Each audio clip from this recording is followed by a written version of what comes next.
ವಿಜಯನಗರದ ಕೊಡ್ಲಿಗಿಯ ಗೃಹಲಕ್ಷ್ಮಿ ಯೋಜನೆಯ ಫಲಾನುಭವಿ ಮಹಿಳೆಯೊಬ್ಬರು ತಮ್ಮ ಮನೆಯ ಬಾಗಿಲಿಗೆ ಸಿದ್ದರಾಮಯ್ಯರ ಚಿತ್ರ ಕೆತ್ತನೆ ಮಾಡಿದ್ದಾರೆ.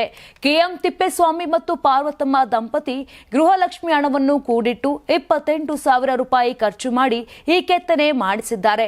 ಹಿಂದುಳಿದ ಜನರು ಮಹಿಳೆಯರಿಗೆ ಒಳಿತನೆ ಮಾಡುವ ಮಹಾನ್ ನಾಯಕನ ಫೋಟೋವನ್ನ ಬೆಳಗ್ಗೆ ಎದ್ದ ತಕ್ಷಣವೇ ನೋಡಬೇಕೆಂಬ ಆಸೆ. ಹೀಗಾಗಿ ಅವರ ಮೇಲಿನ ಅಭಿಮಾನಕ್ಕೆ ಗೃಹಲಕ್ಷ್ಮಿ ಹಣದಲ್ಲೇ ಹೊಸ ಬಾಗಿಲು ಮಾಡಿಸಿದ್ದೇವೆ. ಬಾಗಿಲಿನ ಮೇಲೆ ಆ ಪುಣ್ಯಾತ್ಮನ ಹೆಸರು ಮತ್ತು ಫೋಟೋ ಹಾಕಿಸಿದ್ದೇವೆ ಎಂದು ಸಿಎಂ ಅಭಿಮಾನಿಗಳು ಸಂತಸ ಹಂಚಿಕೊಂಡಿದ್ದಾರೆ. 84ರಿಂದ 50 kg ಬಂದೆ. ಆಮೇಲೂ ಸಣ್ಣಗೆ ಫಿಟ್ ಆಗಿದ್ದೀನಿ. ಅದಕ್ಕೆ ನಾನು ಯೂಸ್ ಮಾಡ್ತಾ ಇರೋದು ಜೀನಿ ಸ್ಲಿಮ್. ಸಣ್ಣ ಆಗಕ್ಕೆ ಜೀನಿ ಸ್ಲಿಮ್ ಯೂಸ್ ಮಾಡದೆ ಹೆಲ್ದಿನೂ ಅದೇ. ನೀವು ಸಣ್ಣ ಆಗಬೇಕಾ, ಹೆಲ್ದಿ ಆಗಬೇಕಾ? ಹಾಗಿದ್ರೆ ಜೀನಿ ಸ್ಲಿಮ್ ಯೂಸ್ ಮಾಡಿ. ಸಣ್ಣ ಆಗೋದಕ್ಕೆ ಯಾವುದೋ ಪ್ರಾಡಕ್ಟ್ ಹೇಳ್ತಾ ಇದ್ದಾಳೆ, ಏನಾದರೂ ಸೈಡ್ ಎಫೆಕ್ಟ್ಸ್ ಇದೆ ಅಂತ ಯೋಚನೆ ಮಾಡ್ತಾ ಇದ್ದೀರಾ? ಖಂಡಿತ ಇಲ್ಲ. ಯಾಕಂದರೆ ಇದು ಕೆಮಿಕಲ್ ಫ್ರೀ. ಸಣ್ಣ ಆಗಬೇಕು ಅಂದರೆ ಜೀನಿ ಸ್ಲಿಮ್ ಯೂಸ್ ಮಾಡಿ.